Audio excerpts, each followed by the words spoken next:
बंधूंनो, मी ज्ञानेश्वर चिकणे। आज आहे 24 ऑक्टोबर। आज दसऱ्याच्या तुम्हाला माझ्याकडून खूप खूप शुभेच्छा। तर पहा, तर आज 24च्या नंतर म्हणजे आपला हवामान अंदाज आहे 15 नोव्हेंबरपर्यंत। हा मोठा अंदाज आहे, हा जवळपास 20 दिवसाचा अंदाज आहे। तर त्यामध्ये म्हणजे की 10 ते 15 दरम्यान म्हणजे दिवाळीमध्ये पावसाची शक्यता आहे। तशी पावसाची शक्यता अशी मला तर काही चूक वाटत नाहीये मित्रांनो। आणि मागील आपण एक अंदाज दिलेले होते की सप्टेंबरमध्येच आपण सांगत आहोत की ऑक्टोबरमध्ये पाऊस नाही। जर पावसाची शक्यता आहे तर फक्त 22 ते 26 ऑक्टोबरच्या दरम्यान मध्ये पावसाची शक्यता आहे असं आपण सांगत आहोत। तर सध्या पुढेही तसंच वातावरण राहण्याची शक्यता, म्हणजे पुढेही कोरडे वातावरण राहण्याची शक्यता आहे मराठवाडा विदर्भ ह्या भागामध्ये, आणि मोठ्या पावसाची शक्यता आहे। माऊलीची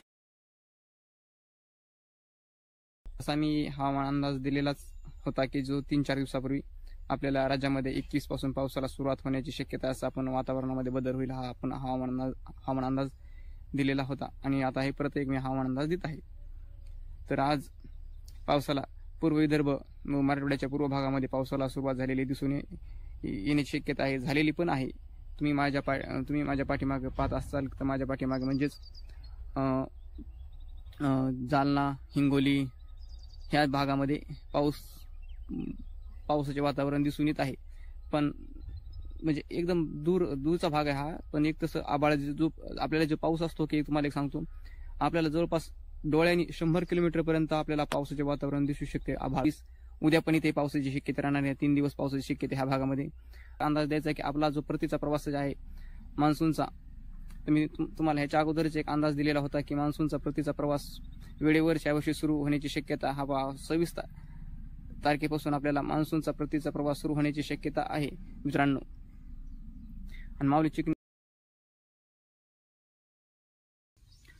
ऑगस्ट महिन्यामध्ये बघा शेतकरी बंधूंनो की सरासरीपेक्षा खूप पाऊस कमी पडला। भीषण दुष्काळाच्या परिस्थितीमध्ये आज महाराष्ट्र आहे। आज आपला 2023चा मान्सूनचा आढावा आपण 12 एप्रिल 2023 रोजी आपण दिलेला होता की मान्सून हा 30% अंदाजे 30% आपला मान्सून हा कमी राहण्याची शक्यता आहे।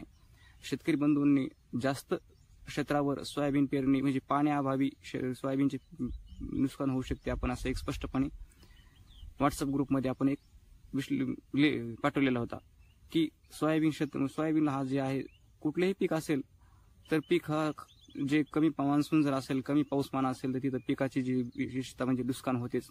पण त्यामध्ये सोयाबीन क्षेत्र जे असे आहे की त्यामध्ये जास्त नुकसान जरी आपल्याला समजा जून आणि जुलैमध्ये जरी आपल्याला पाऊस चांगला झाला असेल, समजा लक्षात घ्या आपल्याला तर जून जुलैमध्ये तर पाऊस चांगला झालेला नाहीच त्या तुलनेने, पण त्यामध्ये ऑगस्टमध्ये त्याच्यापेक्षाही पाऊस कमतरता झाली। पण जरी आपल्याला समजा जुलैमध्ये पाऊस चांगला झाला असेल आणि ऑगस्ट पूर्ण कोरडा जर गेला तर सोयाबीनचं पीक असं आहे की तो पूर्ण जे त्या अवस्थेमध्ये जे फुल्याच्या अवस्थेमध्ये किंवा शेंगाच्या अवस्थेमध्ये त्याला भरपूर पाण्याची आवश्यकता असते, कमीत कमी त्याला बरेच पाण्याची आवश्यकता। त्या परिस्थितीमध्ये हा ऑगस्ट महिन्यामध्ये जर पावसाचा जर खंड जर असेल चांगला तर तिथे आपले सोयाबीन पीक हे नष्ट होऊ शकते। 12 एप्रिलला की शेतकरी बंधूंनो भिजवणी क्षेत्रापेक्षा जास्त सोयाबीन करू नका जास्त, कारण यावर्षी ऑगस्टमध्ये मोठा खंड पडण्याची शक्यता आहे। ऑगस्टमध्ये एकदम भयानक परिस्थिती निर्माण होण्याची शक्यता आहे। आपण एक असा अंदाज दिलेला होता, अगदी तीच परिस्थिती आज ऑगस्टमध्ये निर्माण झालेली आहे। तर आता एक पुढचा आपल्याला एक हवामान अंदाज आहे की आज 1 सप्टेंबर आहे। तर आपल्याला 1 सप्टेंबर आणि 2 सप्टेंबर मुख्यतः हवामान कोरडे राहण्याची शक्यता आहे आपल्याला ह्या 2 दिवसामध्ये। आपण 28ला पण हवामान एकदम कोरडे राहण्याची शक्यता सांगितलेली होती, एकदम तुरळक म्हणजे पावसाचं कमी सांगितलेलं होतं 28 ऑगस्ट पासून। तर तसेच अजून 2 सप्टेंबर पर्यंत हवामान कोरडे राहण्याची शक्यता आहे। आणि 3 सप्टेंबर पासून थोडी वातावरणामध्ये बदल होण्याची शक्यता आहे। वातावरणामध्ये बदल होऊन तुरळक ठिकाणी पावसाला सुरुवात झालेली दिसून येईल। तुरळक ठिकाणी 3 सप्टेंबर पासून ते 5 सप्टेंबर पर्यंत थोडं पावसामध्ये म्हणजे दर दिवस थोडा पाऊस वाढण्याची शक्यता आहे। तर 6-7 पासून पुढे म्हणजे 10 पर्यंत आपल्याला बऱ्याच ठिकाणी पाऊस पडण्याची शक्यता आहे। तर आपण जर एकंदर परिस्थिती जर पाहिली तर आपल्या सप्टेंबरमध्ये पाऊस हा सरासरी इतका राहण्याची शक्यता आहे। सरासरीपेक्षा थोडा जास्त नाही, पण सरासरी इतका जाऊ शकतो। सदर 25 सप्टेंबर ते 5 ऑक्टोबर ही एक सामान्य तारीख आहे जी मान्सून परतीचा प्रवासाची। तो परतीचा प्रवास यावर्षी वेळेतच होण्याची शक्यता आहे, म्हणजेच आपला हा मान्सून वेळेतच जाण्याची शक्यता आहे. नमस्कार, मी ज्ञानेश्वर चिकणे. आज आहे 14 ऑगस्ट. तर आजचा पाऊस परिस्थिती कशी असेल तर आज ढगाळ वातावरण, बऱ्याच भागामध्ये ढगाळ वातावरण आहे. तसेच आणि तुरळक ठिकाणी हलक्या स्वरूपाचा पाऊस पडण्याची शक्यता आहे. तो पाऊस काय जास्त पाऊस नाही, म्हणजेच 2-4 गावाला पडेल, 2-4 गावाला म्हणजे 2-4 गावाला पडणार, पुन्हा त्याच्यानंतर पुन्हा बऱ्याच भागामध्ये पाऊस नाही पडणार. असा पाऊस एक तुम्हाला जर सांगायचं परिस्थितीमध्ये म्हणलं तर. आणि जर त्याच्यानंतर जर पाहिलं तर समजा आपल्याला 19 तारखेपासून पुढे मात्र थोडा पाऊस पडण्याची शक्यता आहे. आपण जे सांगितले होते की 16-17 तुरळक ठिकाणी म्हणजे 19 पासून पुढे थोडी चिकणी आहे.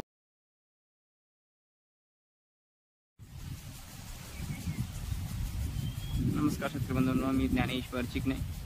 तर आपण आता पुढील हवामान अंदाज पाहणार आहोत. आज आहे 6 ऑगस्ट, 7 ऑगस्ट आणि 8 ऑगस्ट या 3 दिवस मुख्यतः हलके ढगाळ वातावरण राहण्याची शक्यता आहे. या ढगाळ वातावरणातून कुठेही जास्त पाऊस पडण्याची शक्यता नाही. म्हणजेच मराठवाड्यामध्ये असा पाऊस पडण्याची पडेल की जो कपडे तर फुगारा पुढे जाईल आणि आऊत मागं चालेल असा पाऊस पडण्याची शक्यता. त्याच्यापेक्षा जास्त पाऊस पडण्याची शक्यता नाही. 9 तारखेच्या नंतर ह्याच्यापेक्षा उन्हाची तीव्रता वाढण्याची शक्यता आहे. 9 पासून पुढे म्हणजे एकंदर परिस्थिती जर पाहिली तर मराठवाड्यामध्ये 22 तारखेपर्यंत पावसाची शक्यता नाही. तर म्हणजे परभणी जिल्हा असेल, बीड, औरंगाबाद, संभाजीनगर, हिंगोली, नांदेड, तसेच धाराशिव आणि लातूर ह्या जिल्ह्यामध्ये 22 तारखेपर्यंत पावसाची शक्यता नाही. तसेच पुढे जर आपण पाहिलं तर मध्य महाराष्ट्रामध्ये म्हणलं तर अहमदनगर, पुणे, म्हणजे पुण्याचा विभाग म्हणले तर जर विभाग जर पाहिला तर मराठवाड्याचा 22 तारखेपर्यंत पावसाची शक्यता नाही. तर आपण जे आता मागे पाहत आहात की तुम्ही तुमच्या निर्णयावर पाणी सुरू करायचं असेल तर पाणी सुरू करू शकता किंवा नाही, हे तुमचा निर्णय असेल. पण 22 तारखेपर्यंत मोठ्या पावसाची शक्यता नाही. कोकणामध्ये 10 तारखेपर्यंत हलका पाऊस पडण्याची शक्यता, हलक्या ते मध्यम स्वरूपाच्या सरी पडण्याची शक्यता कोकणामध्ये. नाशिकमध्ये 3 दिवस हलक्या ते मध्यम स्वरूपाच्या सरी पडण्याची शक्यता आहे. तसेच विदर्भामध्ये पण हलक्या ते मध्यम स्वरूपाच्या सरी पडण्याची शक्यता आहे विदर्भामध्ये पण. आणि म्हणजे एकंदर परिस्थिती जर पाहिजे तर संपूर्ण महाराष्ट्रामध्ये 22 तारखेपर्यंत मोठ्या पावसाची शक्यता नाही. आणि आपल्याला एकंदर मी जुलैलाच सांगितलं होतं की पाऊस आपल्याला ऑगस्टमध्ये पहिल्या सप्त्यामध्ये पाऊस कमी पडण्याची शक्यता आहे. अगदी तीच परिस्थिती आता सध्या उद्भवलेली आहे. आणि ते आता सध्या जुलैला 27 जुलैला जी मी सांगितलेली होती परिस्थिती, तीच परिस्थिती आज निर्माण होत आहे. 27 जुलैच्या दिवशी मी सांगितलेलं होतं की ऑगस्टमध्ये आपल्याला सरासरीपेक्षा पाऊस कमी पडण्याची शक्यता आहे. आणि आपल्याला जे 26 आणि 27 जुलैला जो आपल्याला ढगाळ वातावरण दक्षिण महाराष्ट्रामध्ये चांगला पाऊस पडला. पण सगळ्या पावसाळ्यामध्ये दक्षिण महाराष्ट्रामध्ये चांगला पाऊस पडला फक्त 26 आणि 27 जुलैला. व त्यानंतर परत पुन्हा पाऊस कमी. आता ह्यानंतर बी तिथं पाऊस कमीच. 22 तारखेपर्यंत महाराष्ट्रामध्ये सर्वत्र कुठं जास्त पाऊस पडण्याची शक्यता नाही. त्याच तुलनेने मराठवाड्याची आणि दक्षिण महाराष्ट्राची चिंताजनक स्थिती राहण्याची शक्यता आहे. आणि माऊली चिकणे.